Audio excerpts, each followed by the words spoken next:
Junior ডাক্তারদের পুনরায় আন্দোলন আর সেটা শুরু হতেই এবার উল্টো প্রতিক্রিয়া দেখা গেল মেডিকেল কলেজ হাসপাতালে।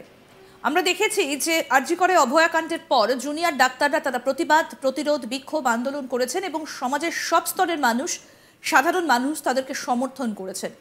তাদের দাবি মতো ইতিমধ্যেই প্রশাসনিক বেশ কয়েকটা স্তরের রদবদলও হয়েছে, তাদের কথা মেনেও নিয়েছে প্রশাসন। কিন্তু তারপর দেখা যাচ্ছে তারা আবারও বেশ কিছু দাবি নিয়ে কর্মবিরতির পথে হাঁটতে চলেছেন। আর তারপরেই দেখা যাচ্ছে যে একের পর এক অভিযোগ উঠে আসছে। গত কয়েকদিন ধরে আমরা দেখেছি রাজ্যের বিভিন্ন হাসপাতালগুলো থেকে একাধিক অভিযোগ করছেন রোগী এবং তার পরিবার। প্রসূতি মৃত্যুর ঘটনাও ঘটেছে। আর এবার দেখা গেল একটা উল্টো প্রতিক্রিয়া। জায়গাটা হচ্ছে মেদিনীপুর মেডিকেল কলেজ। রোগী এবং তার পরিবারের লোকজনদের চরম বিক্ষোভ জুনিয়র ডাক্তারদের ধর্ণা অবস্থান মঞ্চের সামনে, আর যেটা সামাল দিতে রীতিমতো হিমশিম অবস্থা পুলিশের। রোগীর পরিবারের লোকেরা জানান যে আন্দোলনকারীদের দাবিতে সহমত থাকলেও হাসপাতালে পরিষেবা বারবার বন্ধ করার অধিকার তাদের নেই। এটা প্রতিদিনই হচ্ছে এবং তার ফলে ভোগান্তিতে পড়তে হচ্ছে রোগী এবং তার পরিবারের লোকেদের। তাই অবিলম্বে পরিষেবা চালু না করলে পুরো হাসপাতালের দরজা বন্ধ করে দেব আমরা, বলছেন রোগীর পরিবারের লোকজন। বৃহস্পতিবার আবার নতুন করে মেদিনীপুর মেডিকেল কলেজ হাসপাতালে জুনিয়র ডাক্তাররা কর্মবিরতি ঘোষণা করেন। আর তার জেরে মেদিনীপুর মেডিকেল কলেজ হাসপাতালে আউটডোরে টিকিট কাউন্টার পর্যন্ত বন্ধ করে দেওয়া হয়।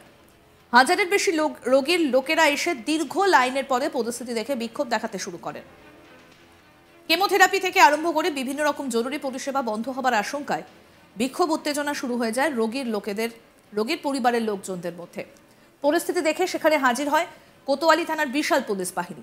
জুনিয়র ডাক্তারদের মঞ্চের সামনেই এই বিক্ষোভ উত্তেজনা বাড়তে দেখে পুলিশ জুনিয়র ডাক্তারদের নিরাপত্তার দিকে জোর দেয়। বিক্ষোভকারীদের বোঝানো শুরু করে পুলিশ। হাজির হয় কোতোয়ালি থানার আইসি নিজেও।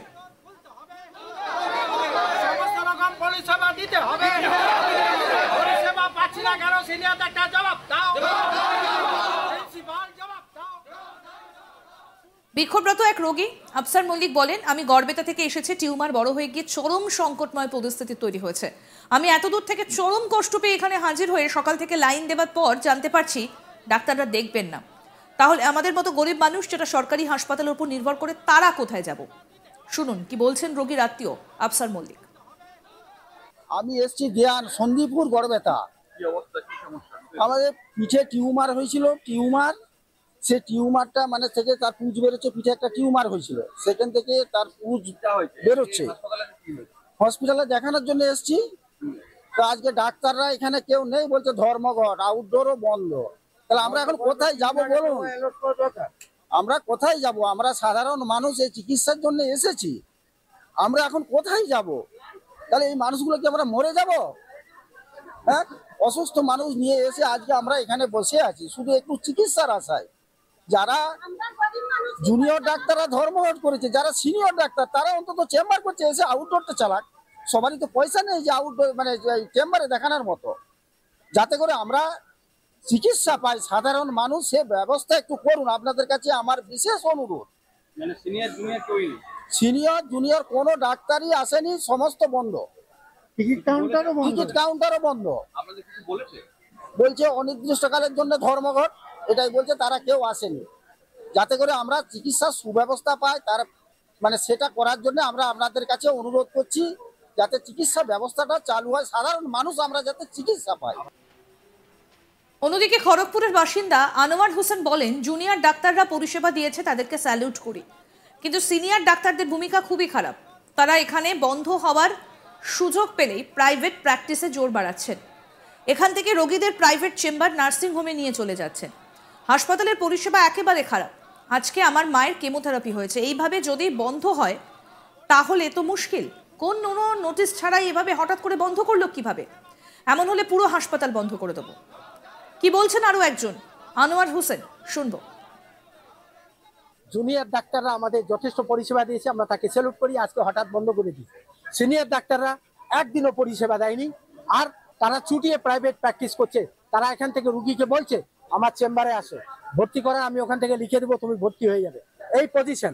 আচ্ছা, এই হসপিটালে ব্যাডের পরিষেবা এত খারাপ, আপনি গিয়ে দেখুন, মেডিসিন থেকে নিয়ে সব বাইরে শুয়ে আছে, কুকুর তার পাশে শুয়ে আছে, এরকম খাবার দিচ্ছে। স্যার, আমরা জানতে চাই একটা রুগীর পিছনে ক টাকা অ্যালাউটমেন্ট?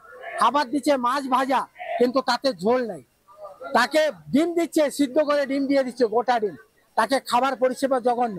আর আজকে আমাদের পেশেন্টের কেমন আছে, বিভিন্ন ধরনের আছে, তাহলে আগে নোটিশ না করে কেন বন্ধ করলেন? আর বন্ধ করেছেন তার নির্দিষ্ট কোনো পেপার আমাদের দেখাতে হবে, না হলে আমরা এর বিরুদ্ধে চরম আন্দোলনের নামব, দরকার হলে গেট সব বন্ধ করে দেবো। আপনি বাড়ি কোথায় আপনার?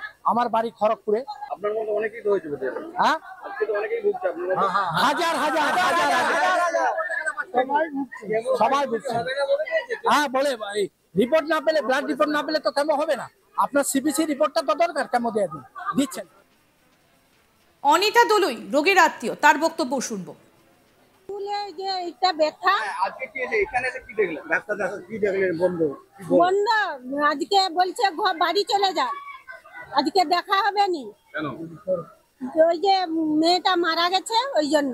এবারে আমরা কোথায় দেখাবো? আমরা গরিব মানুষ, পয়সা পাইনি অন্য ডাক্তার দেখাইতে। আমরা হাসপাতাল আসছি, সরকারি হাসপাতাল। তো এবারে এরকম তো আগেও হয়েছিল বোধহয়, বহু বাড়ি তো হলো মনে হয়। না, আজকে আমি আসছি, আজকেই জানি। কি করবেন তাহলে? তাহলে কি করবো আপনারা বলুন। আপনার বাড়ি কোথায়? কেশবপুর। আমাদের প্রতিনিধি শাহজাহান আলী কি প্রতিবেদন তুলে ধরেছেন শোনাবো এবার। নতুন করে একাধিক ইস্যুতে মেদিনীপুর মেডিকেল কলেজে অচলাবস্থা শুরু হয়েছিল বৃহস্পতিবার সকাল থেকে। কয়েক হাজার মানুষ যারা প্রতিদিনই অন্তত অভয়া ক্লিনিকে এসে সুবিধা নেওয়ার চেষ্টা করছিলেন, সেই সমস্ত মানুষেরা এসে জানতে পারেন আজকে আউটডোর পরিষেবাও বন্ধ। জুনিয়র ডাক্তাররা নাকি কাজ করবেন না। মেদিনীপুর মেডিকেল কলেজ হাসপাতালে সিনিয়র ডাক্তারদের উপস্থিতি নিয়ে বরাবরই প্রশ্ন থাকে, এবারও সেই প্রশ্ন জোরালো হয়েছিল। কয়েক হাজার মানুষ তারা এসে যখন জানতে পারেন যেখানে পরিষেবা পাচ্ছেন না এবং মুমূর্ষু রোগী এবং কেমোথেরাপির রোগী তারা কিন্তু রীতিমতো আতঙ্কিত হয়ে পড়েন, ক্ষোভ উগরাতে শুরু করেন। মেদিনীপুর মেডিকেল কলেজ হাসপাতালের সুপারের রুমের সামনে অর্থাৎ আউটডোর যেখানে হয় সেখানে চরম বিক্ষোভ দেখা দেবে। পুলিশ সামালতে রীতিমতো হিমশিম পরিস্থিতি হয়। জুনিয়র ডাক্তাররা সেখানে কিছুটা দূরেই দাঁড়িয়ে থাকছিলেন, সবটাই দেখছিলেন। এরপরে যে আউটডোর পরিষেবা বন্ধ থাকা অর্থাৎ আউটডোর যে টিকিট কাটা সেটা যে বন্ধ ছিল, পরিস্থিতি দেখে দ্রুত সেই আউটডোরের টিকিট অর্থাৎ সিনিয়র কর্তারা বুঝতে পারেন যে পরিস্থিতি গতিক হচ্ছে। ক্ষোভের চাপে শেষ পর্যন্ত আউটডোর টিকিট কাউন্টার খুলতে বাধ্য হয় এবং প্রতিশ্রুতি দেওয়া হয় যে সিনিয়র চিকিৎসকরা সেখানে উপস্থিত থাকবেন এবং সেখানে দেখানোর চেষ্টা করবে যে পরে পুনরায় লাইন শুরু হয়েছে। মেদিনীপুর মেডিকেল কলেজ হাসপাতালের এই রোগীরা জানাচ্ছেন সিনিয়র ডাক্তারদের উপস্থিতি নিয়ে এমনিতেই প্রশ্ন, ডাক্তাররাও যদি এভাবে তুলে দেয় তাহলে বহু মানুষকে এই সময়, বিশেষ করে পুজোর সময়, বন্যার সময় মানুষ, এরা হাজার হাজার মানুষ তারা কিন্তু ক্ষতিগ্রস্ত হচ্ছেন। কেমো বন্ধ হয়ে যাবে, বহু মানুষকে মৃত্যুর মুখে পড়তে হবে। এই চরম ক্ষোভের মুখে পড়ে জুনিয়র ডাক্তাররাও নড়ে বসেন, তারা দ্রুত টিকিট কাউন্টার খোলার পরামর্শ দেন এবং সিনিয়র যে সমস্ত চিকিৎসকরা তারা দ্রুত আসে সেই জন্য হাসপাতাল। আরো আপডেট পেতে দেখতে থাকুন আজ তাক বাংলার ইউটিউব চ্যানেল, সাবস্ক্রাইব করুন।